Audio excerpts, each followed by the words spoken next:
Watch closely. The power starts here. Now, strike! Precision! You know, I love little challenges. They're like tiny experiments you can run on human ego.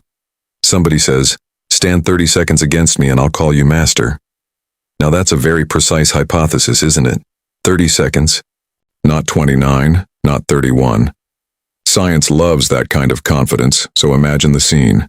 Two men, a quiet room. One of them thinking he understands strength, speed, power, the whole mechanics of fighting. The other one is Bruce Lee. And the challenge comes from Seagal. Stand 30 seconds against me and I'll call you master. Now here's the interesting part of the experiment. 7 seconds later, the experiment is over. Not 30 seconds. 7. And that's fascinating because in life we often think mastery is about size, reputation, or how loudly someone announces their confidence. But every once in a while you meet someone who has spent thousands of quiet hours studying the principles, balance, timing, movement, leverage, the physics of the human body. And when real understanding meets loud certainty, the results tend to appear very quickly, 7 seconds quickly. So today I want to talk about something much bigger than a fight. I want to talk about the difference between claiming mastery and earning it. When people hear the word mastery, they often imagine something dramatic. They imagine a moment, a big victory, a powerful performance, a moment where everyone suddenly realizes that someone is extraordinary. But if you look closely, mastery almost never begins in those dramatic moments. It begins in quiet places, in ordinary hours, when nobody is watching. Human beings have a funny habit. We admire the result, but we ignore the process. We see someone move with incredible skill, react with unbelievable speed, solve a problem instantly, and we say, wow, that person is naturally talented. It makes the world feel simpler. It makes excellence look like a mysterious gift that only a few lucky people receive. But if you look deeper, the reality is far more interesting. Real mastery grows slowly like a long scientific experiment. Small improvements accumulate over time. Every repetition, every mistake, every tiny correction adds a little more understanding. It is not loud. It is not glamorous. Most of the time it looks almost boring from the outside. Take someone like Bruce Lee. When people think about him, they picture speed, power, incredible movements that seem almost impossible. They imagine the moments on screen or in demonstrations where everything looks effortless. But the truth behind those moments is thousands of hours spent practicing simple movements again and again. A punch, a step, a turn of the hips. Balance. Timing. These are not dramatic activities. They are repetitive, sometimes frustrating, sometimes exhausting. Sometimes it feels like nothing is improving at all. But mastery hides inside those repetitions. Every time you repeat a movement, your body learns a little more about how it works. Your brain builds better pathways. Your timing sharpens. Your awareness becomes clearer. What looks like magic later is actually the accumulation of countless quiet hours. Now here is something interesting about human psychology. Many people prefer the idea of talent because it protects them from effort. If mastery is just talent, then we can explain away excellence without changing our own habits. We can say, that person was born different, and move on with our lives. But if mastery comes from quiet practice, then something uncomfortable happens. Suddenly, excellence becomes available to anyone who is willing to pay the price of time, discipline, and patience. And that price is something many people avoid. Quiet hours are difficult because they don't provide immediate rewards. When you practice something alone, nobody claps. Nobody congratulates you.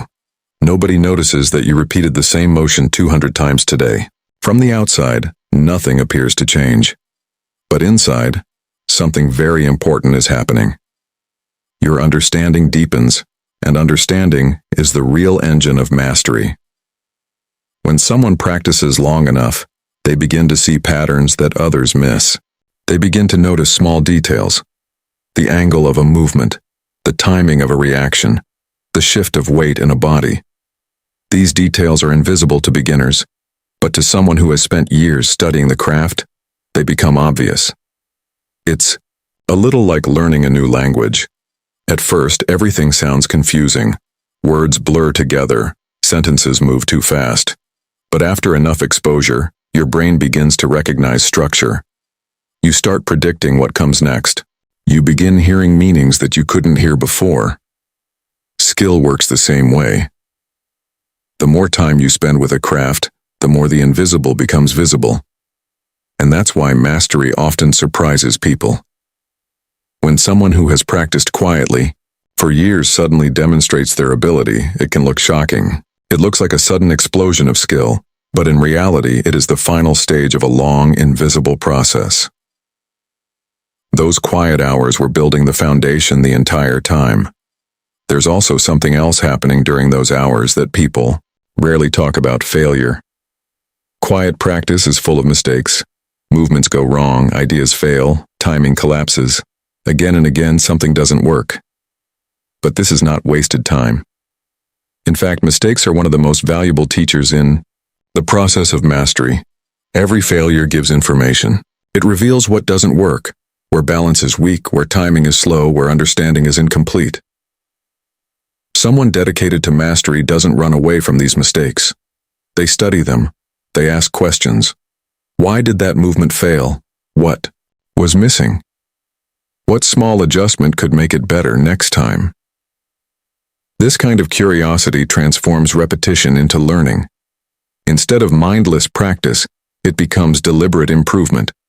Every attempt becomes a small experiment, and every correction refines the skill a little more, and slowly, almost invisibly, the person changes. Their movements become more efficient.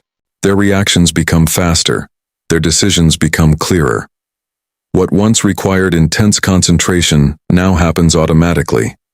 Their body and mind begin working together in a coordinated system that took years to develop. From the outside, it looks effortless. But effort was present the entire time, hidden inside those long stretches of quiet work. And perhaps the most fascinating part is that the person themselves often doesn't notice the transformation while it is happening. Improvement occurs gradually, step by step. Day after day, the change feels small, almost unimportant. But over months and years, those small changes accumulate into something extraordinary. What began as ordinary effort becomes uncommon ability. What began as repetition becomes instinct. What began as curiosity becomes mastery. And all of it was built during the hours when nobody was watching, when there was no applause, no recognition, no dramatic moment, only patience, discipline, and the quiet determination to keep learning a little more each day. Human confidence is a fascinating thing. It's powerful, sometimes inspiring, sometimes useful, but it can also be misleading, especially when it grows faster than understanding. Many people learn just enough about something to feel confident, and then they stop learning because that confidence convinces them they already know enough. Psychologists sometimes talk about a strange effect where beginners overestimate their abilities while experts tend to underestimate theirs. The reason is simple. When you first learn a little bit about something, you don't yet understand how much complexity is hidden beneath the surface. So your mind fills the gaps with certainty. It feels good to say, "I've got this figured out." But reality is usually more complicated. Confidence without deep understanding is like building a tall structure on a weak foundation. It might look impressive at first glance. It might even stand for a while. But the moment real pressure appears, the weaknesses become visible very quickly. This happens in sports, science, business, and almost every area of life. A person may talk confidently about their abilities. They might describe themselves as strong, skilled, talented, or unbeatable. Their words sound convincing. Their posture shows certainty. Their reputation might even reinforce that image. But the real test of skill is not how confidently someone talks about it. The real test is what happens when their abilities meet genuine expertise, and that moment is where the illusion often breaks. Imagine someone who has trained casually for a short time. They know some techniques. They've had some small successes. Maybe they've won a few friendly matches or impressed a few people who don't have much experience themselves. This creates a bubble of confidence. Inside that bubble, the person feels powerful. Their limited success convinces them that they understand the game, the craft, the discipline. They begin believing that their current level is already close to mastery. But outside that bubble exists a much deeper world of knowledge and skill. When someone who has trained for years, who has studied every detail, who has failed and improved thousands of times, enters the same environment, the difference becomes immediately clear, not through loud arguments, through performance. That contrast between appearance and reality has appeared many times in the world of martial arts. People sometimes talk loudly about strength, power, and dominance. They present themselves as unbeatable. They speak with certainty about what they could do if challenged. But the martial arts world has a long history of quiet individuals whose skill speaks much louder than their words. One famous example people often discuss is the legendary martial artist Bruce Lee. Lee had a very interesting perspective on confidence. He believed strongly in ability, but he also believed in constant learning and adaptation. His philosophy emphasized understanding movement, efficiency, and the deeper principles behind technique. He didn't see fighting as a collection of tricks or flashy moves. He studied it almost like a scientist studying a physical system. Balance, timing, distance, reaction speed, angles of motion. These are not random ideas. They are measurable, factors that determine the outcome of physical interaction. When someone understands these principles deeply, their actions become extremely efficient. Now compare that to someone whose confidence comes mostly from reputation or surface-level experience. That person may still appear impressive. They may speak with authority. They may believe strongly in their own power. But if their understanding of the underlying principles is shallow, their actions contain hidden weaknesses. And the interesting thing about real experts is that they can see those weaknesses immediately. It's similar to how an experienced chess player can look at a board and instantly recognize strategic problems that beginners completely miss. The beginner might feel confident about their position because they see a few strong pieces. But the expert sees the long-term consequences of every move. Confidence does not protect the beginner from the reality of the board. The same principle applies to physical skill. Someone with deep training sees patterns that others cannot see. They recognize subtle shifts in balance, the opening of defensive gaps, the timing of movement. What looks chaotic to a casual observer becomes predictable to someone with years of experience. So when confidence built on limited understanding meets deep expertise, something interesting happens. The difference reveals itself extremely quickly. Not through speeches, through results. This is why experienced individuals often speak more carefully about their abilities. The more someone learns about a complex subject, the more they realize how much depth still remains unexplored. Knowledge expands awareness of ignorance. Beginners sometimes feel certain because they haven't yet seen the full landscape. Experts often feel humble because they have. This humility does not mean weakness. In fact, it usually reflects a stronger foundation of understanding. Someone who truly knows their craft doesn't need to exaggerate their abilities. Their work speaks for them. Their focus remains on improvement rather than image. Confidence based on learning grows differently from confidence based on ego. Ego-driven confidence demands attention. It wants recognition, admiration, validation from others. It needs to maintain the appearance of superiority. Learning-driven confidence behaves differently. It stays curious. It asks questions. It accepts correction. It treats mistakes as valuable feedback rather than threats to identity. Because of this, people who pursue deep understanding often grow stronger over time, while those who rely mostly on ego remain stuck at the same level. The ego resists change because change implies imperfection. Learning requires admitting imperfection. So the person who says, "I already know enough," stops growing. The person who says, "There is still more to understand," keeps improving. And over long periods of time, that difference becomes enormous. You can see this pattern everywhere. In academics, the loudest student in the room is not always the one who understands the subject best.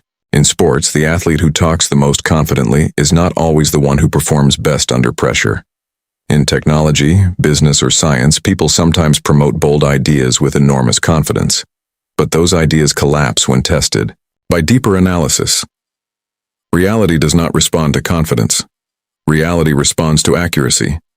Nature does not care how strongly someone believes in an idea. If the idea is wrong, experiments reveal it. If the structure is weak, gravity exposes it. If the strategy is flawed, competition punishes it. Confidence alone cannot override the laws of physics, the principles of strategy, or the limits of human ability. Understanding can. And understanding requires time, patience, curiosity, and a willingness to remain a student even after gaining experience. This is why genuine experts often continue practicing basic skills long after beginners think they have moved beyond them. They know that fundamentals contain endless depth. Small refinements can create massive improvements. The beginner wants advanced techniques. The expert wants perfect fundamentals. Because fundamentals, when mastered deeply, become unstoppable tools. When someone with that level of understanding enters a real challenge, their actions reveal a kind of quiet efficiency. They don't waste movement. They don't panic under pressure. Their decisions happen quickly because their mind has already analyzed similar situations thousands of times. To observers, this can look almost magical, but the magic is simply the visible result of deep preparation meeting real conditions. And when that preparation encounters confidence built mostly on surface-level experience, the outcome tends to appear quickly, clearly, and sometimes surprisingly. Discipline is one of those words people use often but rarely examine carefully. It sounds simple: work hard, stay focused, keep practicing. But the deeper meaning of discipline is much more interesting than simple effort. Discipline is the ability to keep moving forward even when motivation disappears, when progress feels invisible, and when the mind begins suggesting easier alternatives. Most people start new pursuits with excitement. The beginning of any journey is full of energy. When someone decides to learn a new skill, train their body, build a career, or master a craft, the first days feel powerful. The mind imagines future, success. Every small improvement feels encouraging. But excitement is temporary. After a while, the novelty fades and the work begins to feel repetitive.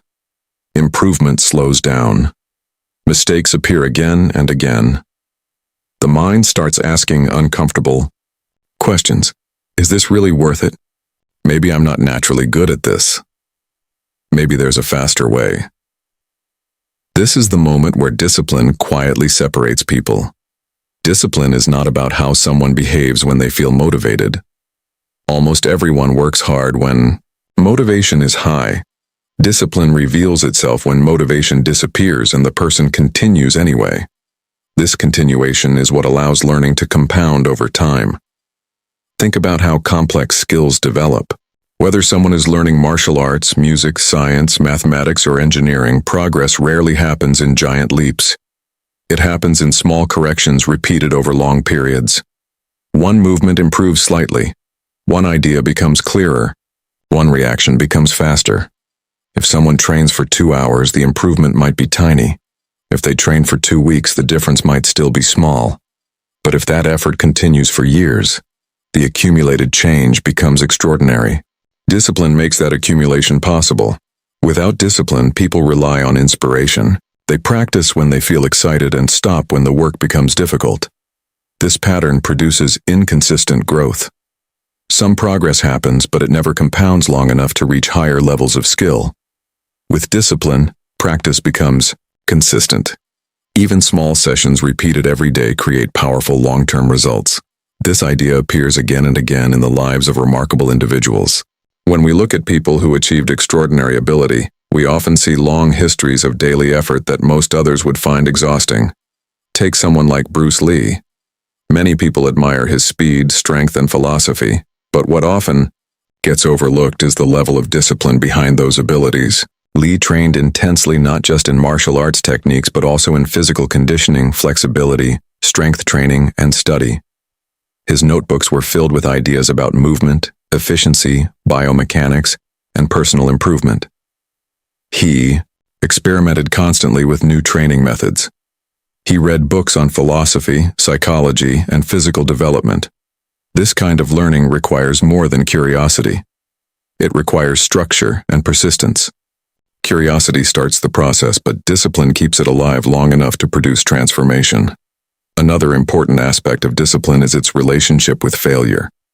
When people imagine successful individuals, they often picture smooth progress. But the reality is usually filled with repeated mistakes and setbacks.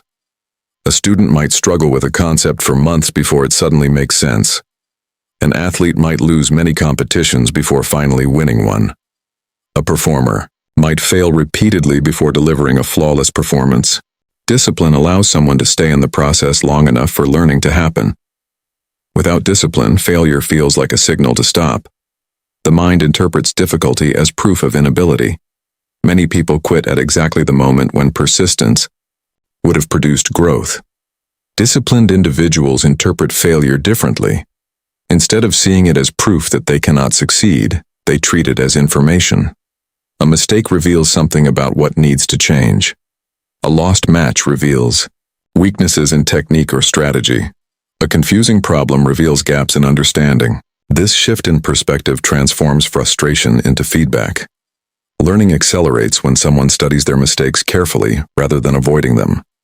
There is also an interesting psychological effect that happens when discipline becomes part of a person's identity. At first, discipline feels forced. The person must remind themselves to practice, to study, to train. The effort feels heavy because it conflicts with natural impulses to rest or seek easier entertainment. But over time, repetition changes the mind's expectations.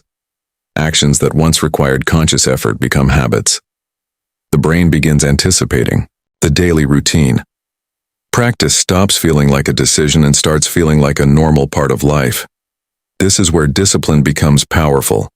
When consistent effort becomes automatic, the person no longer spends energy deciding whether to work. That energy becomes available for learning itself. The process continues day after day without constant internal negotiation. Many people underestimate how powerful this effect can be. They imagine that extraordinary individuals possess endless motivation, but in reality, many of them simply build habits that make consistent work easier. Habits reduce the psychological resistance that stops others from continuing. Another interesting feature of discipline is its ability to create momentum. Progress in complex skills often happens slowly at first. Beginners struggle with basic concepts. Movements feel awkward, ideas seem confusing. But as practice continues, understanding grows. Skills start connecting with each other. Movements become smoother. Decisions happen faster. Each improvement supports the next one. The learning curve begins to rise more quickly.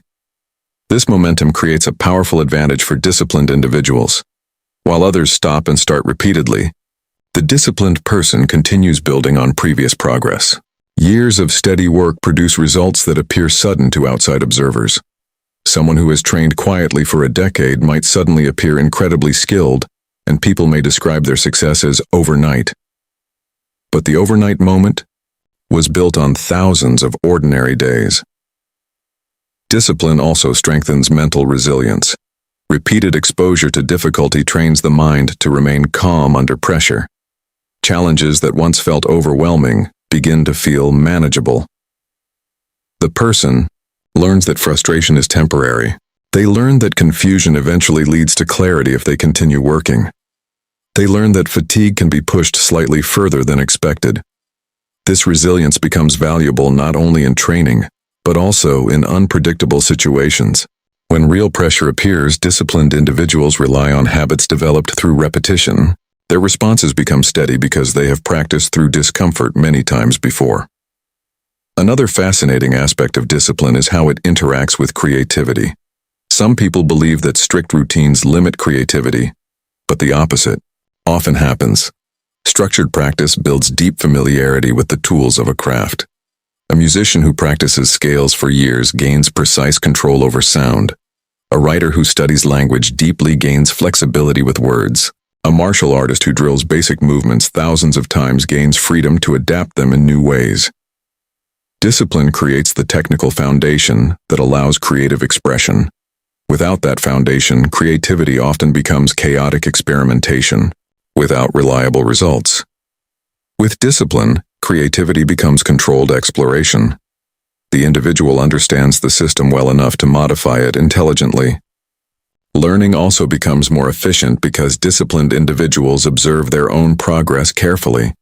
They notice patterns in their mistakes. They recognize which training methods produce the best results. Instead of repeating errors blindly, they adjust their approach. This continuous refinement improves the quality of practice. Over long periods, small improvements in training methods multiply the effectiveness of effort. Someone who studies how to learn becomes better at learning itself, and when discipline combines with curiosity, the result can be extraordinary growth. Curiosity keeps the mind open to new ideas and possibilities. Discipline provides the structure needed to explore those ideas consistently. Together they form a powerful engine for personal development. The disciplined learner does not wait for perfect conditions. They continue working even when circumstances are imperfect. Even short periods of focused effort contribute to long-term progress. This attitude gradually transforms the person. Skills deepen. Confidence becomes grounded in real ability. Understanding expands beyond what once seemed possible. Ordinary routines performed with patience and consistency slowly reshape both mind and body, turning repeated effort into lasting capability, turning simple practice into refined skill, turning determined learners into individuals capable of extraordinary performance through the quiet accumulation of disciplined work repeated across countless days of focused improvement. Human beings have always had a strong relationship with words. Words allow us to explain ideas, share plans, and describe our intentions. They can inspire people, build confidence, and create powerful visions of the future. But there is an interesting difference between speaking about ability and demonstrating it. Words are easy to produce. Results are much harder. Many people enjoy talking about what they will do, what they plan to accomplish, or how capable they are. In conversation, it is very easy to describe success. Someone can paint a vivid picture of their future achievements, their strength, their intelligence, or their potential. Listeners may even feel impressed by the confidence in their voice. But words exist in the world of imagination. Results exist in the world of reality. And reality has very strict standards. If someone claims they can solve a complex problem, eventually they must solve it. If someone claims they are an extraordinary athlete, eventually they must perform under real conditions. If someone claims they have deep knowledge, eventually they must demonstrate that understanding through action. Reality tests every claim. This is why results carry a different kind of power than words. A result is evidence. It is something that can be observed, measured, or experienced directly. It does not depend on persuasion or storytelling. When a skilled musician plays beautifully, the audience hears it immediately. When a scientist discovers something important, the experiment produces measurable data. When an athlete performs at a high level, the scoreboard reflects the outcome. The result speaks for itself. Because of this, individuals who focus on results often spend less time announcing their abilities. They understand that proof will appear naturally through their work. Instead of trying to convince others with words, they invest their energy in preparation. Preparation is usually invisible. People rarely see the long hours of study behind a scientific discovery. They rarely see the countless training sessions behind an athletic performance. They rarely see the repeated failures behind a successful innovation.